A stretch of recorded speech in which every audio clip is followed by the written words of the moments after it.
Alors,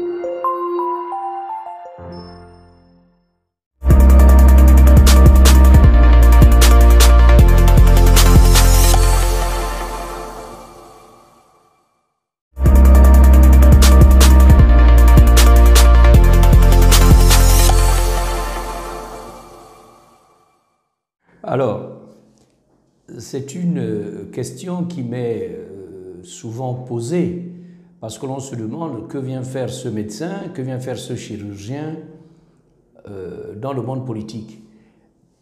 Et j'ai répondu en grande partie à cette question dans l'ouvrage que j'ai publié il y a quelques mois, Le Gabon est malade, diagnostic et traitement. La réponse à cette question est la décision. Je suis parti de l'hôpital pour la politique parce que, étant frustré à l'hôpital, étant bloqué à l'hôpital par certains choix qui ne se faisaient pas, je me suis dit, je m'en vais là où on décide. Donc je quitte l'hôpital pour aller en politique, pour accéder à la décision. Vous savez que les décisions sont prises par les hommes politiques qui ne sont pas forcément des techniciens.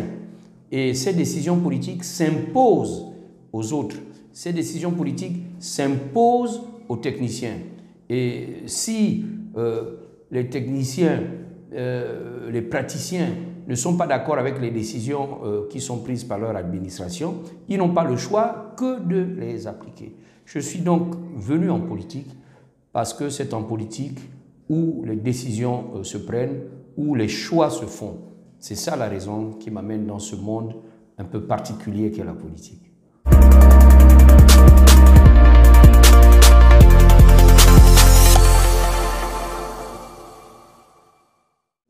Alors, vous allez remarquer que souvent, lorsque je ne suis pas à l'aise dans une structure, je préfère partir. Ça s'est vérifié à plusieurs reprises. Nous étions dans l'Alliance pour le Nouveau Gabon, qui s'est muée en démocrate, avec un certain nombre d'amis et de partenaires politiques. Et je suis parti des démocrates pour créer les démocrates libres, parce qu'il y avait des divergences profondes entre nous. Et j'ai pensé que quand on fait de la politique, il faut être en phase avec ses idées. Et la situation ne nous permettait plus de conjuguer ensemble. Avec certains, nous sommes partis. Mais je voudrais tout de suite dire que c'est du passé, parce que nous n'allons pas vivre en regardant le rétroviseur. Aujourd'hui, les démocrates libres existent. C'est un parti légalisé qui a des membres. Nous sommes en train de nous préparer pour affronter les prochains défis, pour nous adapter à la nouvelle donne politique qui est celle du Gabon que nous connaissons aujourd'hui. Et puis, le moment venu, proposer aux Gabonais notre vision de notre pays. C'est donc, si vous voulez, aujourd'hui, l'essentiel de la vie de notre parti, préparer et présenter aux Gabonais ce que nous croyons et ce que nous voulons que le Gabon soit demain.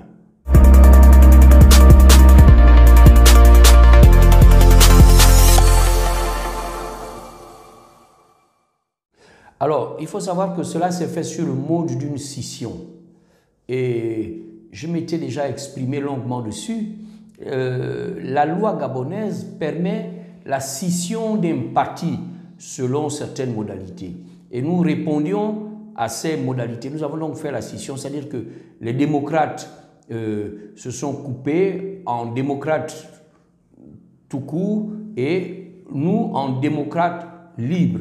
Nous avons fait ce choix parce que non seulement la loi nous autorisait, mais nous avons voulu garder cette dénomination de démocrate qui correspond, il faut dire, à notre manière d'aborder la politique.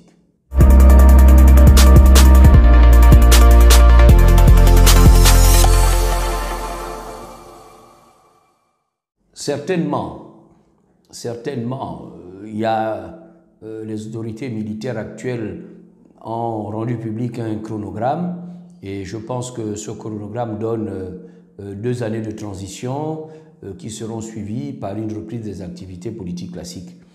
Cette période va nous permettre d'affiner non seulement nos objectifs, mais également de nous préparer à atteindre ces objectifs.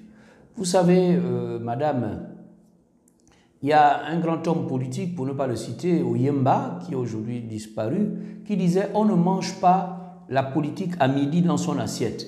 Quand vous êtes à table chez vous à midi, vous ne prenez pas votre fourchette avec un couteau et vous mangez un morceau de politique. Non. C'est aujourd'hui, nous pensons à la réelle politique. Regardez, nous sommes en saison des pluies. Vous avez vu Makokou. Makokou, la capitale de l'Ogooué-Vido, est coupée du pays.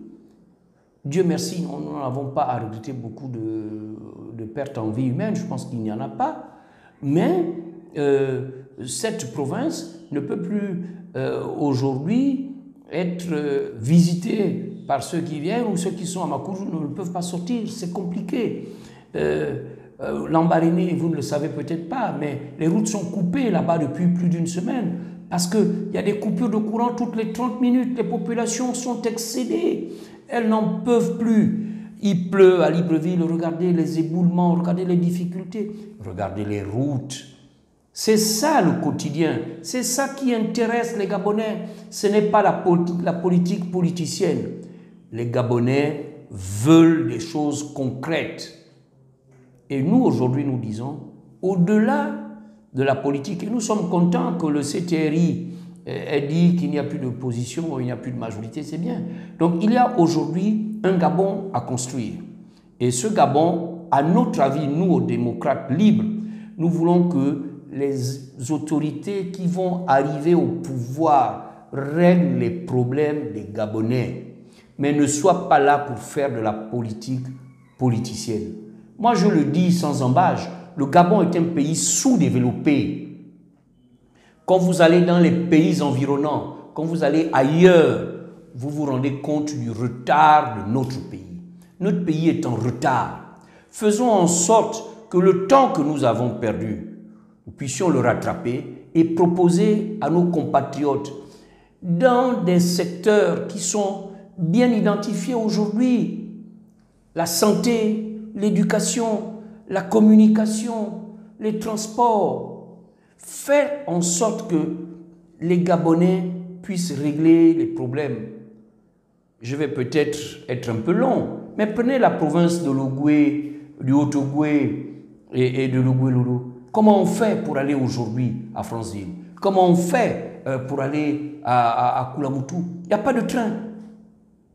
L'avion est hors de prix. Il n'y a pas de route.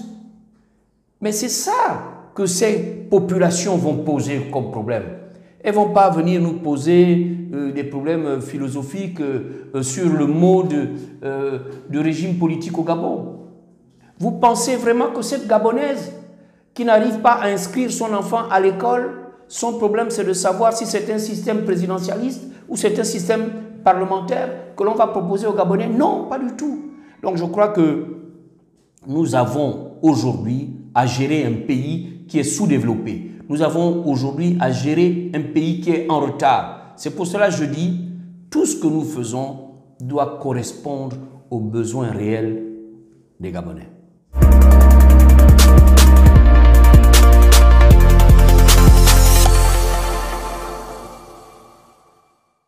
Je voudrais, pour mémoire, rappeler qu'au lendemain de la prise du pouvoir par les militaires, les démocrates libres, par ma voix, avaient marqué leur satisfaction et avaient dit leur disponibilité pour travailler avec les nouvelles autorités, dans bien sûr le sens de l'amélioration de notre pays. Nous l'avons fait.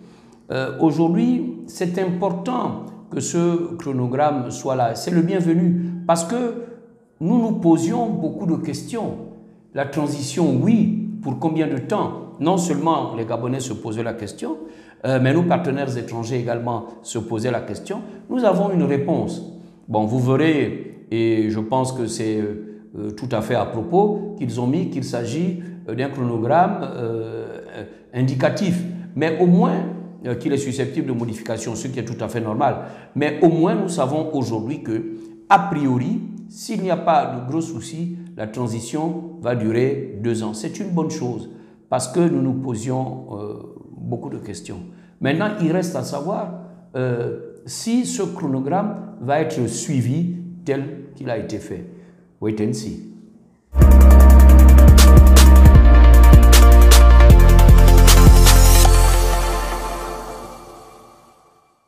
J'ai vu un croquis quelque part, je ne sais pas si c'est ça qui correspond à Libreville 2, je ne sais pas ce qui est dans Libreville 2, je ne connais pas les limites géographiques de Libreville 2. J'aurais modestement, très humblement dit qu'avant Libreville 2, nous avons d'autres urgences. Nous avons d'autres urgences et que Libreville 2, s'il doit faire, doit répondre à quelque chose qui est étudié, qui est examiné, qui est financé et qui va correspondre à un plan de développement national. Donc, ils ont peut-être leur raison pour faire Libreville 2, mais avant de faire Libreville 2, il faudrait que Libreville 1 puisse déjà remplir un certain nombre de commodités que nous n'avons pas. Bon, personnellement, je regarderai comment se fera Libreville 2.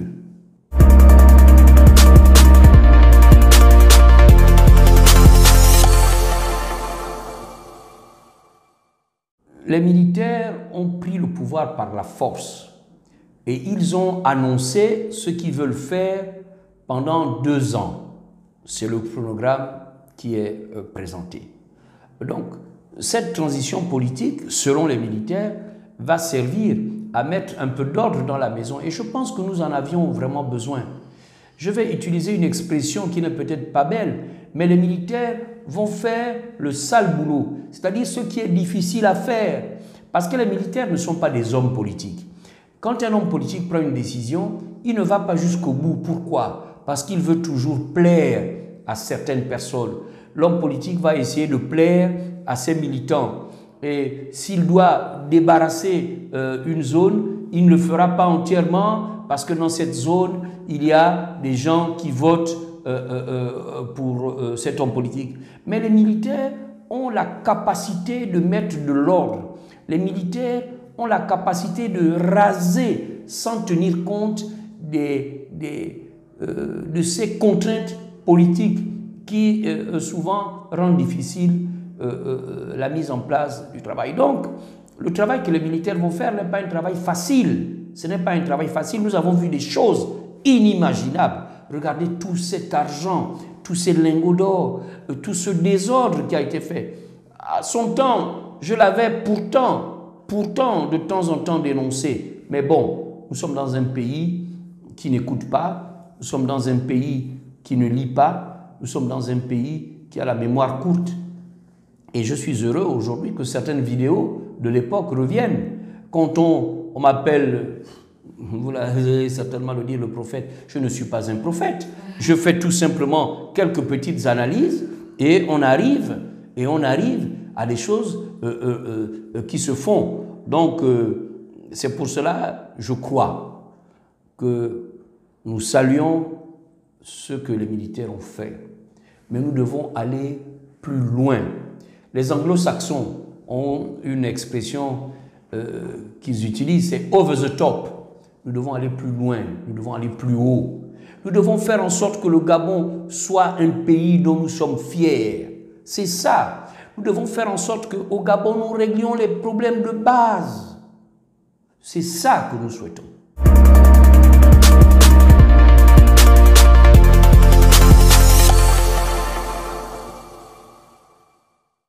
Nous allons participer à la concertation, au dialogue national, nous y prendrons part.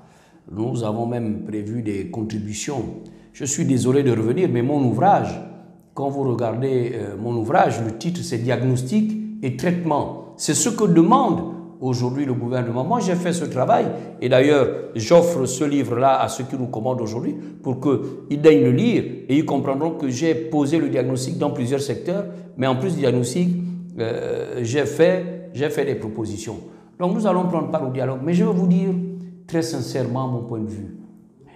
Pour moi, on pouvait s'en passer. Parce que va nous dire ce dialogue que nous ne connaissons pas? Si vous prenez les conclusions de ce dialogue dans quelques mois, vous trouverez qu'il n'y aura rien de nouveau sous le soleil. Ce sont des choses qui sont déjà connues. Moi, je pense qu'il y a eu des états généraux de l'éducation, les états généraux de la santé, il y a eu beaucoup d'autopsies qui ont été faites sur la position. Prenons-les et mettons-les en action, en exécution. Vous voyez, on va faire le dialogue, c'est bien. Pour moi, c'est une opération de communication, c'est une opération sociale, c'est une opération politique. Nous allons écouter les gens, mais les diagnostics, nous les connaissons. Passons au traitement. Nous savons que notre pays a une infection. Mais soignons l'infection.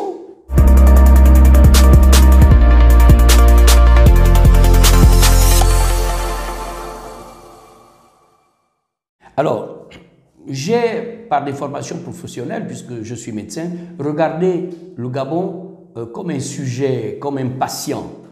Et je prendrai juste deux exemples. Vous avez, quand vous vous promenez dans Libreville, vous êtes choqué par l'état d'immondice, par les déchets dans la capitale. Cela fait mal. Et si vous ramenez le Gabon à un organisme humain, le Gabon n'arrive pas à traiter ses déchets. Le Gabon n'arrive pas à gérer ses ordures. Pour un corps humain, c'est que le rein ne fonctionne pas. Le rein est cet organe qui va traiter les déchets de l'organisme, qui va mettre les déchets de l'organisme en dehors. Donc le Gabon est en situation d'insuffisance rénale. Et l'insuffisance rénale, c'est une maladie grave qui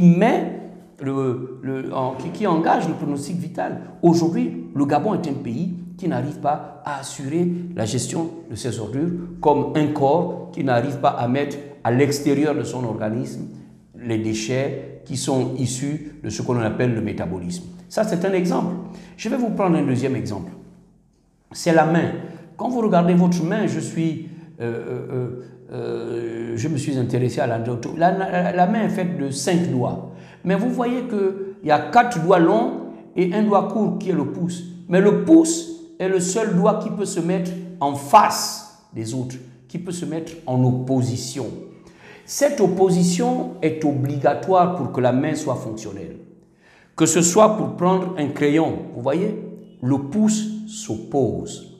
Si vous voulez prendre un marteau, le pouce s'oppose. Si le pouce n'arrive pas à s'opposer, on a du mal à utiliser sa main. Si vous ramenez cet exemple à notre pays, il faut faire en sorte qu'il y ait toujours une opposition. Il y ait une opposition. Parce que c'est cette opposition qui va faire prendre conscience aux dirigeants et qui va faire en sorte que nous puissions avancer. Il y a un essayiste français qui s'appelle Alain qui a dit « Tout pouvoir sans contrôle est un pouvoir fou ».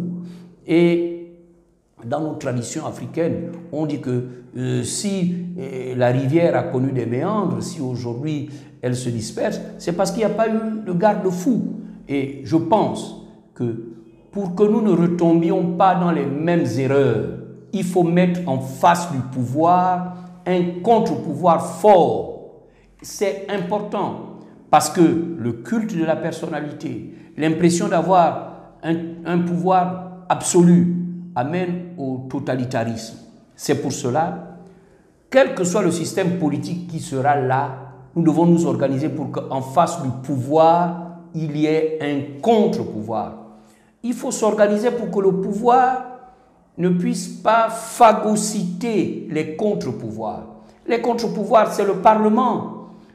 Nous sommes aujourd'hui dans une situation d'exception, mais ce n'est pas à l'exécutif de désigner les députés. Non, les députés doivent être élus. C'est une situation un peu particulière, on l'a vu. L'exécutif ne doit pas désigner les magistrats. Le président de la République ne doit pas être le président du Conseil supérieur de la magistrature parce que les magistrats seront soumis à l'autorité de nomination. Ces deux exemples pour vous dire qu'aujourd'hui, nous ne devons plus retomber dans les travers du passé. Nous avons fait un passage secteur par secteur et nous avons défini ce que nous avons appelé le périmètre de souveraineté de développement. C'est une notion nouvelle Mais dans ce livre, nous avons expliqué ce que nous appelons ce périmètre de souveraineté. Il y a des choses qui ne doivent pas nous échapper. Lorsqu'il y a eu la Covid dans notre pays, nous avons voulu fermer le pays parce qu'il ne fallait pas qu'il y ait une propagation de la maladie. Mais nous nous sommes rendus rapidement compte qu'on ne pouvait pas fermer le Gabon. Notre alimentation vient en grande partie du Cameroun et du Congo. Le manioc vient du Congo. Mais si nous fermons la frontière avec le Congo, nous n'aurons plus de manioc. Les fruits et légumes, la banane vient du Cameroun. Si nous fermons la frontière avec le Cameroun, nous allons mettre nos populations en difficulté. Donc l'un des objectifs, et j'en parle dans mon livre, c'est le périmètre de souveraineté. Il faudrait qu'il y ait certains secteurs. Et dans ces secteurs, nous devons nous arranger pour être autonomes. Tout le monde a besoin de tout le monde. Mais il y a des choses pour lesquelles le Gabon doit être relativement autonome. C'est le problème de l'autosuffisance alimentaire. Nous devons être capables de soigner les cas urgents au Gabon. Si nous devons évacuer un jeune qui a une rupture de rate, mais avant d'arriver à l'aéroport, ce jeune va mourir. Donc nous devons être capables de traiter une rupture de rate au Gabon. Bref, ce sont des exemples. Et tout ça, j'en parle dans mon livre.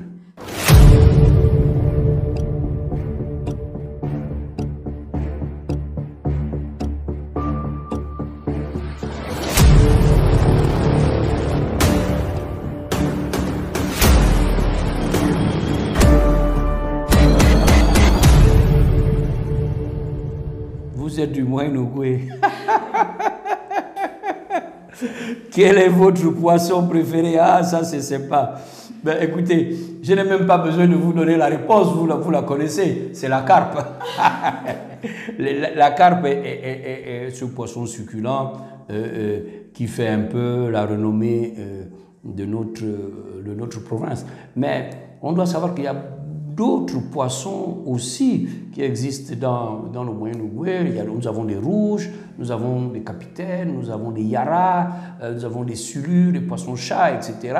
Mais la carpe reste la référence de notre belle province.